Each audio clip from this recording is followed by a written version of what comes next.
향유 옥합을 깨트린 룻이라고 하는 제목으로 오늘 룻기 설교 시리즈 7번째 시간 여러분들과 함께 말씀 나누도록 하겠습니다. 오늘 말씀 나누기 전에 옆에 있는 분들에게 이렇게 한번 인사하시고 말씀 나누겠습니다. 늘 그래 왔지만 오늘은 특별히 패션이 너무 잘 어울리십니다. 자, 옆에 있는 분들에게 오늘 패션이 정말 잘 어울리십니다. 예. 이렇게 패션이 잘 어울릴 줄이야. 예. 물론 매주 잘 어울리셨지만 오늘은 특별히 잘 어울리십니다. 오늘 아침에 교회 나오실 때에 여러분들께서 한 번쯤은 오늘은 무슨 옷을 입고 교회를 갈까 아마 걱정을 해보신 경험들이 있으실 겁니다. 저도 토요일날 저녁이 되면 주일날 어떤 양복을 입고 어떤 와이셔츠를 입고 어떤 넥타이의 색깔을 메고 가면 좋을까 나름대로 고민하는 시간을 갖게 됩니다.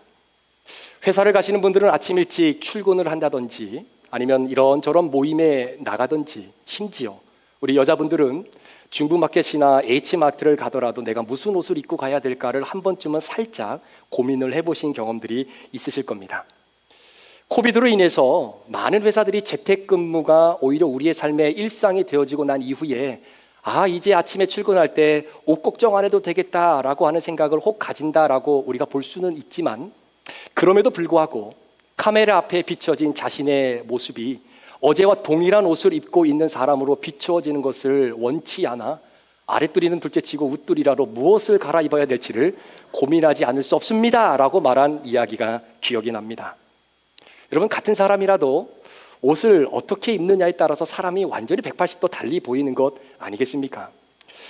우리가 잘 알고 있는 왕자와 거지라고 하는 그 동화 이야기처럼 왕자가 거지의 옷차림으로 거리를 배회하면서 백성들에게 내가 이 나라의 왕자다라고 아무리 하소연한들 사람들이 그 옷차림을 통해 그 사람이 왕자라고 인정해 주지 않았던 그 왕자의 답답함을 우리는 잘 알고 있습니다. 옷이 날개라고 하는 이야기가 있죠. 오늘 여러분들 다 날아가실 것 같습니다. 옷이 날개라고 하는 이야기가 있습니다. 제가 오늘 이 아침에 왜 이렇게 옷에 대한 이야기로 오늘 설교의 서문을 열어가는 이유는 오늘 본문에 등장하는 룻이라고 하는 여인이 입고 있는 옷에 대해서 한번 여러분들과 말씀을 좀 나눠보려고 합니다. 룻이라고 하는 여인이 본격적으로 첫 출근을 하게 되어지는 그 순간 과연 룻이라고 하는 여인은 어떤 옷을 입고 직장을 향해 발걸음을 옮기게 되었을까요? 우리가 잠시 룻과 나오미의 삶을 좀 뒤돌아보면 아마도 이 두 사람은 거칠고 억센 천으로 만든 불편한 상복을 입고 모압 땅에서 베들레헴 땅까지 아마 그렇게 이동을 하지 않았을까 생각합니다. 이유는 그의 사랑하는 남편들이 이미 세상을 떠났기 때문입니다. 보통 학자들에 의하면 건강한 신체를 갖고 있는 사람이라면 약 16시간에서 18시간 정도의 시간이면 모압 땅에서 베들레헴 땅까지 도착할 수 있는 거리 약 50마일 정도 된다라고 이야기하지만 이미 룻과 나오미는 슬픔에 젖을 대로 젖어 있었던 이 연약한 두 여인의 연약한 다리로 그 힘겨운 도보의 여행을 했으니 아마 5일에서 7일 정도의 시간이 걸리지 않았겠는가 이렇게 보기도 합니다. 그렇게 본다면 그 기간은 다름 아닌 이 두 여인에게는 거친 천으로 불편하게 만들었던 상복을 입고 있어야 할 바로 그 기간입니다. 그렇게 본다면 오늘 보아스의 밭을 향해 첫 출근을 하고 있는 이 룻이라고 하는 여인이 입고 있었던 그 옷도 아마도 바로 과부의 옷, 상복의 옷이 아니었을까 생각이 듭니다. 절대로 벗을 수 없는 그 숙명과도 같은 그 옷을 걸치고 오늘 그 밭을 향해 걸어가고 있는 룻. 내일도 그 다음 날도 또 그 다음 날도 계속해서 그녀는 그 상복을 입어야 될 수 있을 밖에 없었습니다. 어떻게 보면 그때의 당시의 관점으로 보면 수치와 혐오의 그리고 아픔과 상처의 상징이라고 말했던 그 상복을 입고 일터로 나아가는 룻의 뒷모습을 바라보는 시어머니 나오미의 마음이 그리 편치 않았던 것 같아요. 그래서 그렇게 나아가는 그 모습을 바라보며 잠시 룻을 세워놓고 나오미가 이야기합니다. 여러분, 나오미의 입장에서야 이미 나이가 지긋이 들었기 때문에 남은 시간 그저 상복 입고 지내는 게 뭐가 그리 안타깝다라고 보여지겠습니까? 그럼에도 불구하고 여전히 나오미의 눈에는 시어머니 나오미의 눈에는 그 룻이라고 하는 며느리가 너무나 아리따운 여인으로 보여질 수밖에 없었던 것입니다. 사랑하는 여러분, 당시의 과부의 옷은 무엇을 의미하는 것일까요? 과부의 옷을 입었다라는 것은, 상복을 입었다라는 것은 그 안에 안식할 공간이 나에게는 없다라고 하는 이야기입니다. 커다란 날개 아래에 품어줄 그 보호자가 나는 없습니다 라고 하는 것이죠.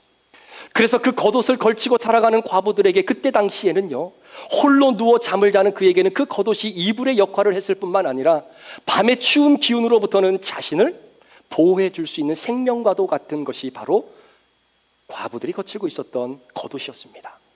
그래서 신명기의 말씀에 보면 하나님께서 모세율법을 통해 아무리 급하고 아무리 시급해도 이런 것만큼은 과부에게 해서는 안 된다라고 했던 말씀이 신명기 24장 17절에 이렇게 기록되어져 있습니다. 과부의 옷을 저당 잡지 말아라라는 거예요. 과부의 옷을 저당 잡지 말아라는 겁니다. 왜? 그것이 그녀를 지킬 수 있는 유일한 마지막 생명의 수단이 될 수 있기 때문이죠. 나오미는 출근하는 룻의 옷을 붙잡고 미안한 마음이 들었는지 룻에게 이렇게 이야기합니다. 오늘 본문 3장 1절 한번 보시죠. 룻의 시어머니 나오미가 그에게 이르되 내 딸아, 내가 너를 위하여 안식할 곳을 구하여 너를 복되게 하여야 하지 않겠느냐? 내가 너를 위하여 안식할 곳을 구하여 너를 복되게 해야 되지 않겠느냐? 자, 여기서 우리가 주목할 단어는 안식할 곳, 히브리 말로는 마노아라고 하는 단어입니다.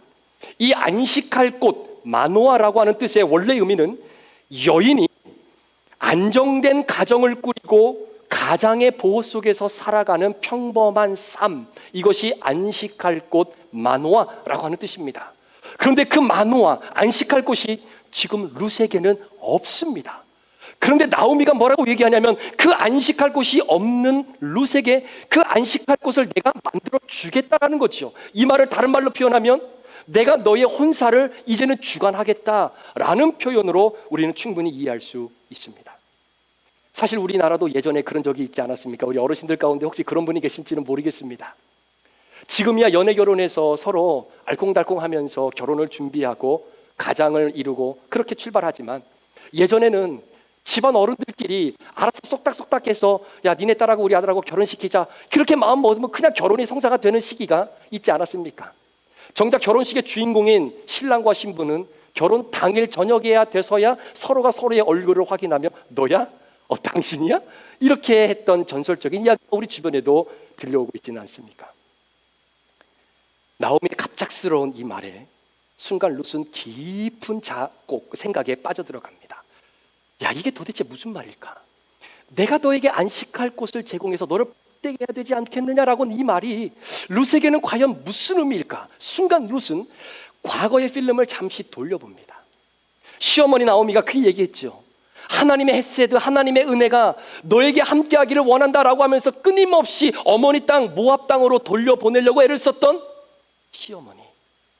그럼에도 불구하고 시어머니 옷자락을 붙잡고 당신의 백성이 내 백성이 되고 당신의 하나님이 내 하나님이 되겠습니다 라고 하는 그 신념과 고백 하나 가지고 아무도 살지 않았던 바로 그 베들레헴, 한 번도 경험해 보지 않았던 그 낯선 땅에 앞으로 내가 어떻게 살아가야 될지에 대한 고민을 가지고 룻은 발걸음을 옮겼습니다.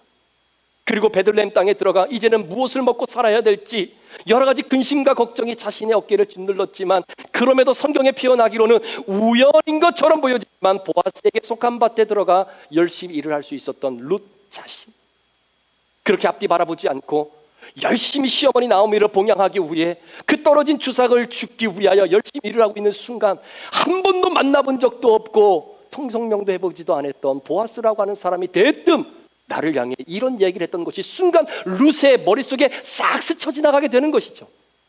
어떤 보아스의 이야기였을까요? 룻기 2장 12절에 보아스가 이렇게 이야기합니다. 여호와께서 내가 행한 일에 보답하시기를 원하며, 들어보세요, 이스라엘의 하나님께서 그의 날개 아래에 보호받으러 온 룻에게 너에게 온전한 상 주시기를 원한다. 그 순간 룻은 이 모든 것들이 마치 퍼즐의 피스가 서로 맞닥뜨려진 것처럼 한 가지 그림이 그려지기 시작하는 겁니다. 아무도 모르는 곳에 살고 있었던 룻인 나에게 어느 날 한 번도 만나보지 못했던 보아스라고 하는 사람이 하나님의 날개 아래에 보호를 받으러 온 너에게 하나님이 상 주시기를 원한다. That's it. 그게 무슨 의미인데요? 모르고 지나갔던 이야기입니다. 그런데 시간이 흐르고 난 이후에 시어머니 나오미가 루신 며느리에게 너에게 안식할 곳, 커다란 날개 아래 품어줄 바로 그 사람을 내가 찾아 너와 혼인시켜주겠다라고 했던 이 말, 이러한 표현들이 서로 퍼즐과 퍼즐이 맞춰지는 것처럼 느껴지게 될 때 나오미는 그 룻과 함께 눈이 마주치며 룻은 나오미의 눈을 바라보며 도대체 시어머니 나오미가 내게 어찌 혼인을 주관하겠다는 것일까? 여러분, 제가 룻이었더라 하더라도요 반신반의했을 겁니다. 그런데 그 반신반의했던 마음을 마치 알아채듯이 시어머니가 며느리에게 오늘 본문 이어지는 2절에 다음과 같이 이야기합니다. 내가 함께 하던 하녀들을 둔 보아스는 우리의 친족이 아니냐. 보라, 그가 오늘 밤에 타작마당에서 보리를 까불리라 라고 제가 이렇게 이야기했지만 이렇게 이야기하면 안 됩니다. 지금 나오미는요 이 기쁨을 주체할 수 없는 그 기쁨, 2주 전에 말씀드리지 않았습니까? 자신에게 사라졌던 그 꿈이 다시금 마음속에서 꿈틀거리기 시작하는 겁니다. 그 꿈만 생각하면 그 기쁨이 겉으로 표현되어지는 것을 더 이상 막아낼 수 없을 만큼의 기쁨으로, 야, 네가 함께하던 하녀들과 함께했던 그 주인 보아스 있잖아, 우리의 기업을 물을 유력한 후보자다. 그가 오늘 밤 타작마당에서 보리를 까버리게 될 것이다 라고 하는 그 이야기를 듣는 순간 룻의 마음도 심장이 조금씩 박동수가 빨라지기 시작합니다. 밭에서는 감히 쳐다보기도 어려웠던 높으신 어른, 바로 그 보아스가 나오미가 지목하면서 룻에게 혼인을 제안하고 있고 그 보아스가 내 남편이 될 것이다 라고 하는 것을 여러분, 룻이라고 하는 여인이 꿈이라도 한번 꿔봤겠습니까? 나오미는 자신의 마음속에 품고 있었던 그 꿈이 현실화되어지기 위해 여러 가지 일들로 다방면으로 뛰기 시작하는데, 특별히 오늘이 보아스가 타작마당에서 보리를 까부릴 것이다 라고 하는 그 정보를 어디선가 입수를 했던 것 같습니다. 참고로 유대 지역의 이 타작마당은 밭이 있는 평평한 지역에 있는 것이 아니라 약간 높은 구릉진 산지에 있습니다. 이유는 바람이 그 위에서 높게 불어와야 키질을 해야 알곡이와 쭉정이가 잘 분리되어지는 그런 이점이 있기 때문입니다.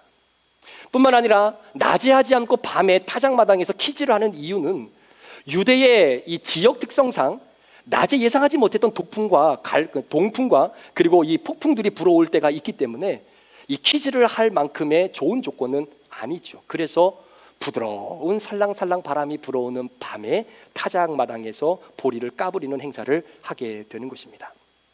어떻게 보면 보리 타작을 통해서 그 불어온 바람에 의하여 쭉정이와 알맹이가 분리가 되어지듯이 나오미는 보아스라고 하는 이 사람이 오늘 밤 정말 보석처럼 아름다운 알곡과도 같은 신부를 골라내는 날이 될 것이다 라고 확신을 하게 됩니다.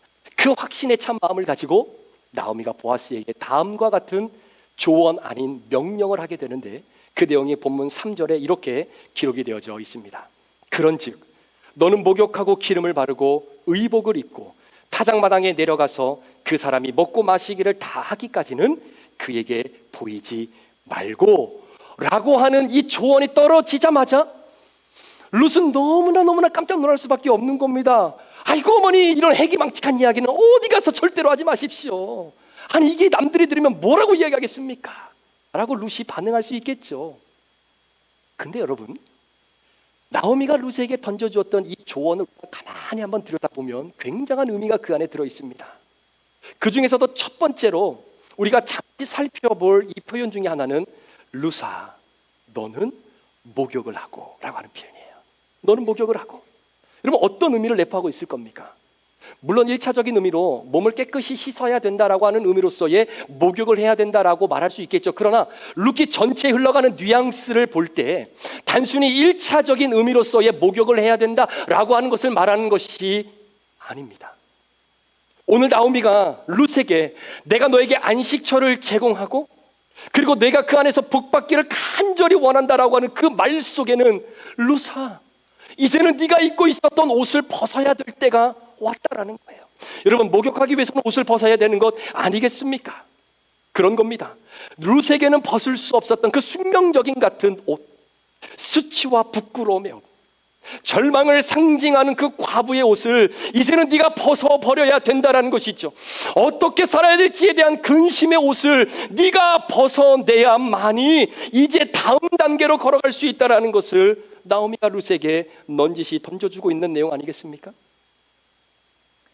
그리고 우리는 매일매일 어떤 옷을 입을까, 어떤 옷이 나에게 잘 어울릴까 고민할 때가 있습니다. 그런데요, 오늘처럼 여러분들이 이렇게 잘 어울리시는 옷을 입고 이렇게 지낼 때도 있지만, 때로는 남들이 볼 때 내가 생각해도 야, 이거는 좀 별로인데 그럼에도 불구하고 그저 나에게 잘 맞겠다라고 싶어서 그 옷을 꾸역꾸역 입고 다님으로 인하여 그 옷이 나를 가림으로 하나님 앞에 내 존재가 어떠한 존재인지를, 그리스도인이라는 것을 이 세상에 드러내는 데 있어서 그것을 가로막아버리는 옷들이 우리 가운데 너무나 많이 있다는 겁니다.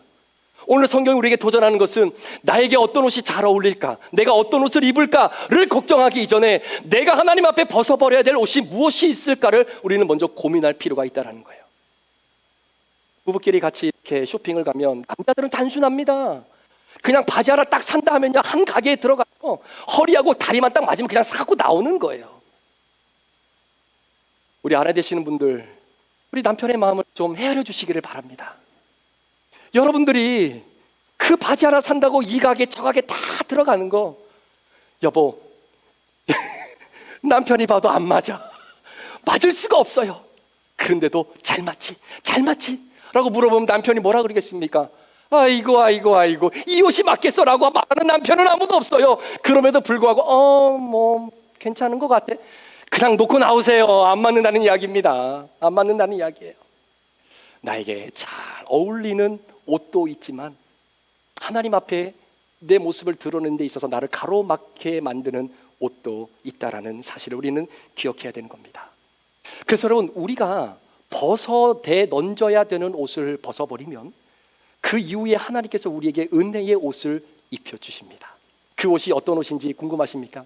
사도 바울이 골로새서 2장 12절 말씀에, 3장 12절 말씀에 우리가 벗어내야 될 옷을 벗어 던지면 하나님께서 우리에게 은혜로 입혀주신 옷이 있다는 거예요. 자, 그 옷이 어떤 옷인지 한번 보십시오. 골로새서 3장 12절에 그러므로 너희는 하나님이 택하사 거룩하고 사랑받는 자처럼 긍휼과 자비와 겸손과 온유와 오래 참음을 옷 입게 되는 것입니다. 룻의 입장에서는 너는 가서 목욕을 하고 라고 하는 이 말 자체가 너무나 부담스럽게 느껴질 수밖에 없는 것이죠. 자, 이어지는 3절 4절을 다시 한번 보십시오. 그런즉 너는 목욕을 하고 기름을 바르고 의복을 입고 타작마당에 나가서 그 사람이 먹고 마시기를 다 하기까지는 그에게 보이지 말고 그가 누울 때에 너는 그가 눕는 곳을 알았다가 들어가서 그의 발치 이불을 들고 거기 누우라. 그가 내가 할 일을 내게 알리리라. 보세요, 룻이 보아스에게 가까이 다가가기 위해 해야 할 몇 가지 요소 중에 가장 중요한 첫 번째 요소가 자신을 정결케 하는 겁니다. 자신을 깨끗게 하는 겁니다. 마찬가지로 우리도 예수 그리스도 앞으로 나아갈 때 가장 먼저 해야 될 것이 우리를 정결케 하는 겁니다. 우리를 깨끗게 하는 겁니다. 여러분, 하나님은 죄가 없으신 분이십니다. 그래서 죄가 있는 곳에 함께 공존하실 수 없는 존재입니다. 따라서 하나님과 우리가 함께 있다는 것은 하나님은 죄가 없지만 우리는 여전히 죄가 있어요. 그럼에도 함께 있다는 것은 하나님께서 예수 그리스도를 통해 우리로 하여금 너 죄를 짓고 살아가는 자지만 그리스도 예수 안에서 십자가의 보혈의 능력으로 죄 씻음 말씀을 믿는 너에게 내가 죄가 없다라고 인정해 줄게. 그래서 우리가 하나님과 함께 있는 줄 믿으시기를 축원합니다. 여러분, 성경에서 말하는 거룩함, 정결함, 거룩함, 깨끗함의 의미는 전적으로 수동적인 겁니다. 내가 열심히 돈을 벌었기 때문에 내가 깨끗해질 수 있는 것이 아닙니다. 내가 법이 없이 살 만큼 정말로 친절하고 착한 사람이기 때문에 나의 거룩함과 나의 존귀함이 회복되는 것이 아닙니다. 성경에서 말하는 거룩함과 깨끗함은 전적으로 내가 할 수 없기 때문에 외부로부터 들어오는 하나님 아들 예수 그리스도의 십자가의 보혈의 능력이 내 정수리부터 발끝까지 완전히 나를 덮어지게 만들어야만이 비로소 내가 정결하게 되고 깨끗하게 됨을 믿기를 주의 이름으로 축원합니다. 여러분, 남편이 남편 말론이 죽고 났을 때 그 이방 땅에서 그저 의지하고 살았던 남편이 죽었으니 여러분 루시라고 하는 여인의 마음이 얼마나 무너졌겠습니까? 처음 이 과부의 옷을 입게 되었던 순간 믿기지 않을 만큼 비참하고 수치스러웠던 룻. 그러나 그 옷을 입고 하루하루 살다 보니 어느덧 그 옷이 자신의 일상에 너무나 익숙해져 버린 옷이 되어져 버린 그런 느낌이 들지 않았을까요? 그런 룻에게 그 옷을 내가 이제는 벗어야 되겠다라는 생각조차 품지 않고 하루하루를 살아갔으니 이 옷을 내가 어떻게 벗어야 되는지 그 방법조차도 아마 룻은 절대로 몰랐을 것입니다. 그런 상황에서 나오미가 야, 너 목욕해야지, 그 옷 벗어내야지 라고 하는 그 부담스러운 말, 목욕하는 것. 여러분, 목욕하다라고 하는 이 성경에서 나오는 표현은 그저 우리가 더러운 몸을 깨끗이 씻는 차원이 아니라 라하츠라고 하는 이 단어의 의미는 과거의 수치와 죄악을 씻어내야 그 다음 단계로 갈 수 있다라고 하는 의미를 갖고 있는 것이 목욕하다 라하츠라는 단어입니다. 우리가 잘 가고 있는 열왕기 하 말씀에 보면 아람 군대 장관인 나아만이 문둥병이 걸려서 게하시와 함께 어디로 옵니까? 이스라엘 땅으로 오지요. 그때 엘리사가 요단강에 7번 몸을 담그라고 합니다. 여러분, 그저 7번을 요단강에 담궜다 뺐다 하면 그저 문둥병이 치유되어지는 어떤 그런 1차적인 의미로서의 병치유로서 그렇게 이야기한 것은 아니지 않습니까? 아람 군대 장관 나하만이 진정으로 하나님의 손에 붙들린 하나님의 백성으로 다시 한번 거듭나기 위해서는 자신의 수치와 자신의 죄악을 깨끗이 씻어내야만이 그 다음 단계로 올라가고 나아갈 수 있다라고 하는 영적인 의미가 그 안에 깔려 있는 것 아니겠습니까? 룻과 같은 인생이 저와 여러분의 인생이기도 했습니다. 죄로 물든 내 인생, 죄악의 옷을 벗어버리기에는 너무나 그 죄가 내 가슴속, 내 인생 깊은 곳까지 스며들어와 있어요. 그래서 그 죄를 떼어내는 것이 내 살을 도려내는 것과 같은 아픔이 올 때가 있습니다. 하나님이 원하지 않은 것임에도 불구하고 이미 내 삶에 깊숙이 자리 잡고 있다 보니 이제는 하나님도 이 죄를 어느 정도 익스큐즈 해주시겠지라고 생각하는 그 죄가 어느 순간 내 삶의 일부분이 되어져 버리게 만들었던 그 죄. 사랑하는 성도 여러분, 오늘 저를 비롯해서 우리 모든 성도들이 정말로 예수 그리스도의 이름으로 도전하는 것은 오늘 내가 예수 그리스도 그 30대의 그 젊은 청년이 2000년 전에 십자가 상에서 나의 죄를 위해 십자가에 피 한 방울 물 한 방울 남기지 않고 온전히 피를 쏟아냈다라고 하는 그 보혈의 능력이 오늘날 나에게도 연결되어지는 영적인 축복이 여러분 가운데 있기를 주의 이름으로 축원합니다. 그 보혈로 적신마되어져야 깨끗한 은혜를 우리가 누리게 되는 거예요. 여러분의 마음속에 있는 미움의 영의 옷도 벗어내던지기를 주의 이름으로 축원합니다. 원망의 영도, 남을 비방하는 영도, 우리 안에 자리 잡고 있는 속임수와 거짓의 영도, 음란의 영도, 불신의 영도. 여러분, 지금 이민사회 가정의 가장 큰 문제가 뭐냐면요, 남편과 아내가 버젓이 있음에도 불구하고 남편이 다른 여인을 마음에 품고 아내가 다른 남자의 마음을 품고 살아가면서 그것이 아무런 문제가 되지 않는 것처럼 그렇게 살아가고 있는 가정들이 얼마나 많은지 모릅니다. 그런 타락한 영들, 모든 악한 영들이 예수 그리스도의 보혈의 능력으로 여러분의 삶에서, 여러분의 가정에서, 여러분의 자녀들에서 온전히 떠나가는 역사가 있기를 주의 이름으로 축원합니다. 떠나가야 되는 거예요. 룻이 보아스를 만나기 전에 가장 먼저 해야 되는 것이 자신을 정결케 하는 것. 그렇게 옷을 벗어던지고 목욕을 하고 깨끗하게 준비가 되어지면 그 다음으로 이어지는 것이 기름을 바르고. 여러분, 기름은 향기입니다. 우리도 예수 그리스도의 십자가의 보혈로 깨끗함을 받는 하나님의 자녀가 되면 하나님께서 우리에게 주시는 선물이 성령의 위로하심이에요. 성령의 충만함입니다. 성령의 긍휼하심 우리 가운데 임하게 되는 겁니다. 죄악으로 물든 천박한 우리에게 나는 향기는 악취였다면 그리스도 예수로 말미암아 하나님의 자녀가 되고 난 이후에 우리에게 발하되어지는 것은 악취가 아니라 바로 그리스도의 향기이죠. 그래서 사도 바울이 고린도후서 2장 15절에 우리를 이렇게 표현합니다. 우리는 구원받는 자들에게나 망하는 자들에게나 하나님 앞에서 그리스도의 향기니. 여러분, 교회에서도 이렇게 서로 마주치다 보면 향기로운 냄새가 나시는 분들이 있습니다. 좋은 향수를 써서 향기로운 냄새가 나는 게 아니라요, 좋으신 예수님의 향기가 나는 분들이 있습니다. 그런 분들에게는 사람들이 모여요. 그런 분들에게는 사람들이 자꾸 가서 말하고 싶고 대화하고 싶고 시간을 함께 보내기를 원합니다. 그런 분들하고 같이 시간을 보내면 나도 영적으로 재충전되어지는 느낌을 나도 받는 거예요. 그러니까 같이 교제하고 싶은 겁니다. 그런데 제가 지금까지 이렇게 지내오면서 그런 분들 너무나 많이 뵀고요. 그럼에도 불구하고 이렇게 지나다니면 악취가 나는 분들 아직까지 한 분도 못 봤습니다. 계속해서 그리스도의 향기가 바라는 교회가 됐으면 좋겠습니다. 너는 목욕을 하고 그리고 나서 기름을 바르고 나면 그때야 비로소 옷을 새롭게 입는 거예요. 그 거칠고 억센 그 천으로 만든 불편한 상복이 아니라 이제는 정말로 한 남자를 아름다운 자신의 남편으로 맞이할 신부가 입는 그런 아름다운 옷을 입게 되는 것이죠. 여러분, 룻이 이 귀한 기름을 그의 인생 가운데 언제 발라봤겠습니까? 룻이 기름을 바르고 난 이후에 그 향기가 온 방을 가득 채우고 난 이후에 아마 룻의 눈에서도요 그 기름처럼 찐득찐득한 눈물이 둥둥 떨어졌을 것입니다. 지금까지 자신의 가슴을 후벼파고 있었던 상처와 내면의 아픔들이 철저하게 회복이 되어졌던 바로 그 순간, 우리도 마찬가지입니다.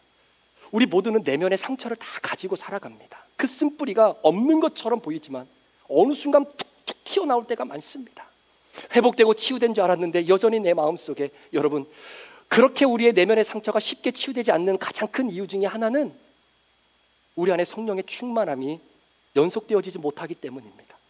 성령의 위로하심과 긍휼하심이 우리를 온전히 덮지 못하기 때문입니다. 그런데 그 성령이 우리 안에 충만히 임하기 위해서 전제되어져야 될 것이 철저한 회개와 자복입니다. 예수 그리스도의 보혈로 우리의 심령이 깨끗하게 비어진 그곳에 성령의 긍휼하심과 위로하심과 함께하심이 우리에게 임하게 되어지는 것이죠. 그런 분들에게 그리스도 예수의 의의 옷을 입혀 주시는 겁니다. 여러분, 마태복음 20장에 보면 천국 잔치를 배설한 이야기가 나옵니다. 주인이 잔치를 베풀고 손님들을 초청했는데 그 손님들이 즐겁게 식사를 하고 있는 그 순간 이 주인이 한번 쭉 돌아보지요. 돌아봤는데 유독 그 잔치에 어울리지 않는 옷을 입고 한 사람이 있었습니다. 그때 주인이 너 이 옷을 입고 어떻게 여기 들어왔느냐? 너 나가라.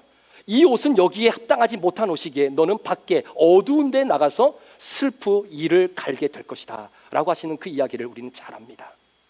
여러분, 기억하셔야 됩니다. 하나님 나라에 배설된 잔치에 들어가기 위해서는요 그 나라에 맞는 옷을 입어야 됩니다.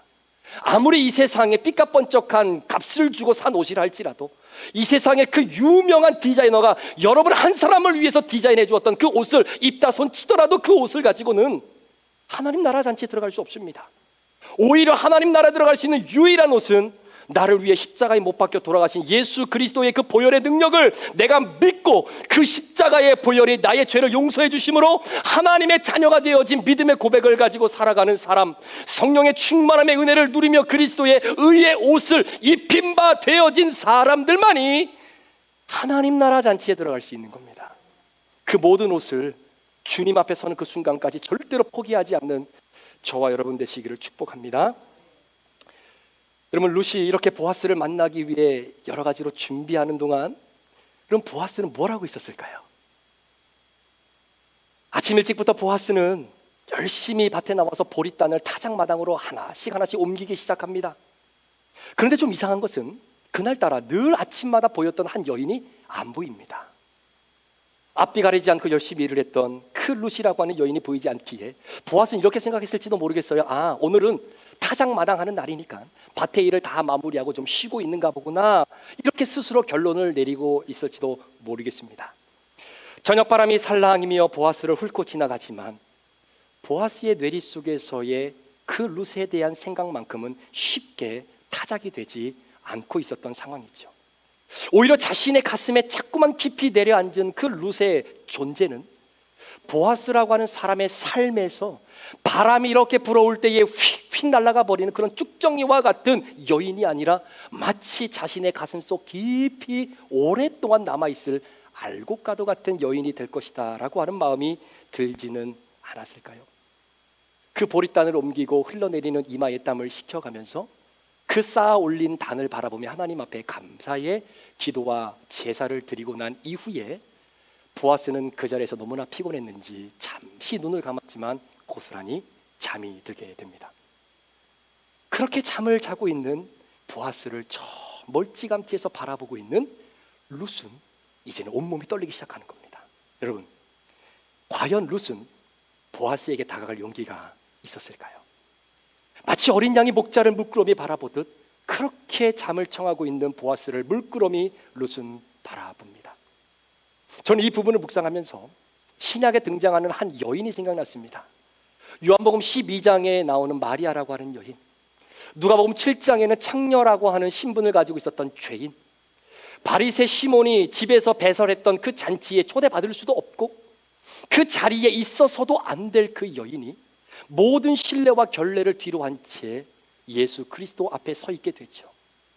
결국은 예수님으로부터 받았던 그 사랑 때문에 나라고 하는 존재가 누구인지를 예수님 안에서 발견했던 여인이 바로 요한복음 12장과 누가복음 7장에 나오는 그 여인이었습니다. 그 사랑에 너무나 감사했던 이 여인이 했던 것이 무엇입니까? 자신의 가장 귀하고 소중한 그 생명과도 같은 향유를 예수님께 부어드리죠. 그런데 이상합니다. 그 향유를 예수님의 머리에 붓지 않아요.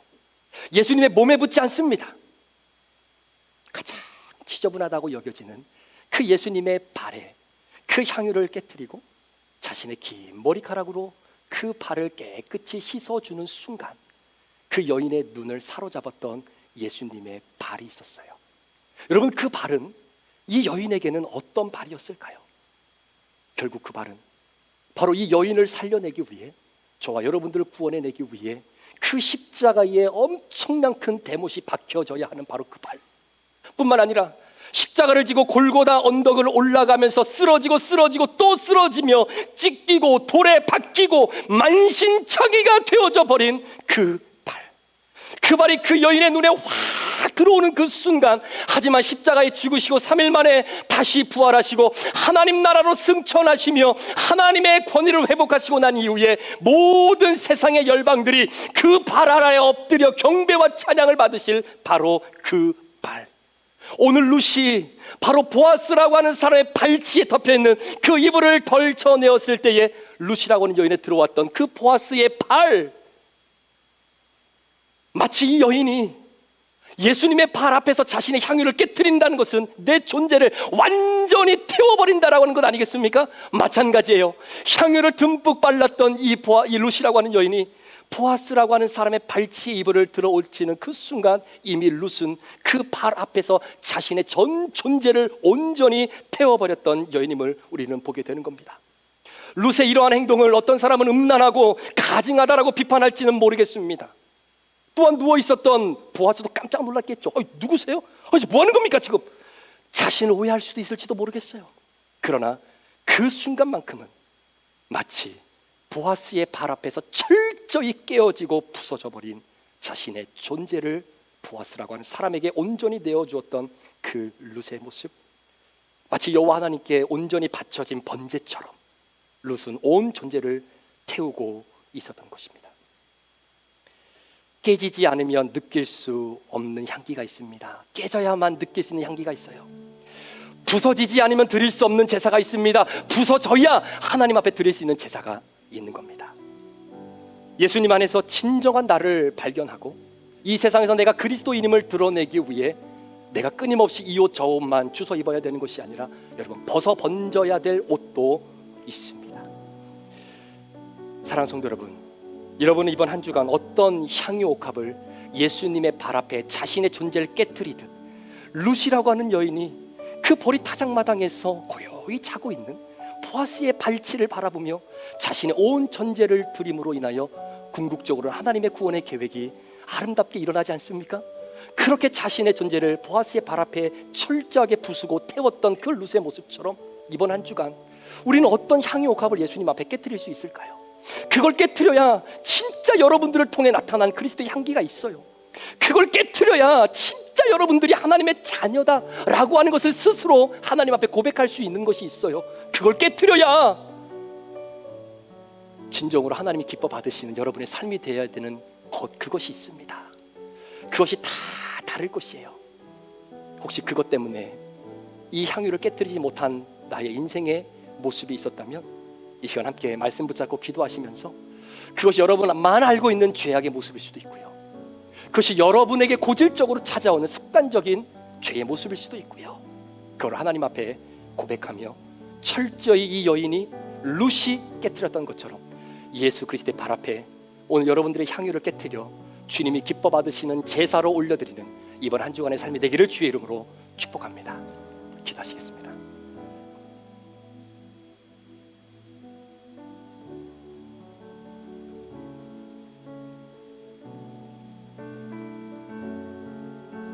이 시간의 말씀을 잠시 기억하시면서 여러분, 룻이라고 하는 여인이 수많은 시간들을 거쳐서 결국 보아스라고 하는 사람의 발치에 다다르게 되는 그 순간까지, 그리고 그곳에서 포기하지 않고 자신을 전제처럼 번제처럼 철저하게 깨어내고 부수어줘 온전히 하나님의 믿음과 구속의 도구로 사용되어졌던 그 룻처럼 이번 한 주간 내가 하나님 앞에 깨트려야 될 향유 옥합은 어떤 것이 있을까요? 여러분 스스로만이 알고 있는 향유 옥합, 그걸 깨트려야 진짜 향기가 나고, 그걸 깨트려야 내가 정말 그리스도인이 되는 것이고, 그걸 깨트려야 진짜 하나님께 인정받는 주의 자녀로 살아가야 할 삶의 부분이 있습니다. 그거 언제까지 여러분 과부의 옷처럼 상복처럼 그걸 언제까지 입고 계실 겁니까? 이 시간 주님 앞에 결단합시다. 주님 앞에 내어드립시다. 십자가의 보혈의 능력을 의지하고 믿는다면 우리 주님 용서하지 못할 죄가 없습니다. 이 시간에 잠시 주님 앞에 믿음으로 고백하면서 주님, 내가 이 향유옥합 깨트리기를 원합니다. 주님 도와주시고 받아주십시오. 우리 그런 마음으로 잠시 말씀 기억하면서 우리 같이 한번 기도하시겠습니다. 기도합니다. 하나님 아버지 감사합니다. 주의 성령의 능력으로 우리 성도들을 붙잡아 주옵소서. 하나님 아버지 주의 도우심을 바라보게 도와주시옵소서. 우리 사랑하는 성도들을 지켜주시옵소서. 하나님, 내가 깨트려야 할 향유옥합이 무엇입니까? 우리 각자에게 정말로 하나님 깨트려야 되고 벗어내야 되는 하나님 그 옷이 있습니다. 나만이 알고 있는 그 옷이 있습니다. 오 주님, 이 시간에 그 마음들을 주님 앞에 고백하길 원합니다. 하나님 용기를 주시옵소서. 용기를 주시옵소서. 하나님 주님의 십자가의 보혈을 철저하게 하나님 반신반의하지 않고 100% 보혈의 능력을 의지하여 주님 앞에 서는 그 놀라운 그리스도의 옷을 입는 주의 백성들 될 수 있도록 하나님 도와주시고, 이번 한 주간 그렇게 저희를 인도해 주시옵소서. 우리 성도들을 그렇게 하나님 축복해 주시고 그리스도의 향기가 바라는 아름다운 시간 될 수 있도록 우리 성도들을 축복하시고 인도하여 주시옵소서. 우리 각자의 고백이 되기를 원합니다. 내게 있는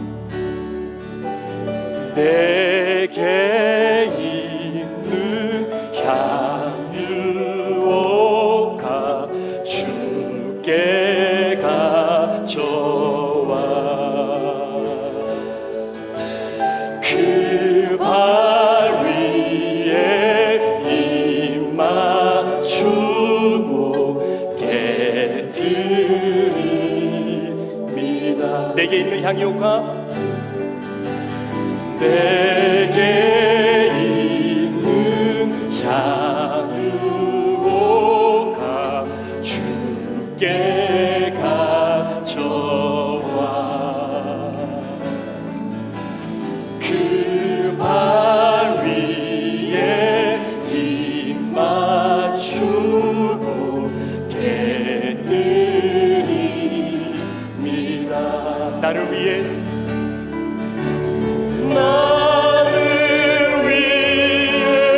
험한 산길 오르신 그만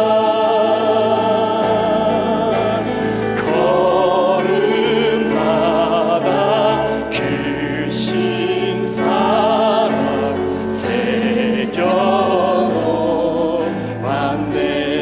내게 있는 향유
주의 크신 사랑으로 날 받아주소서.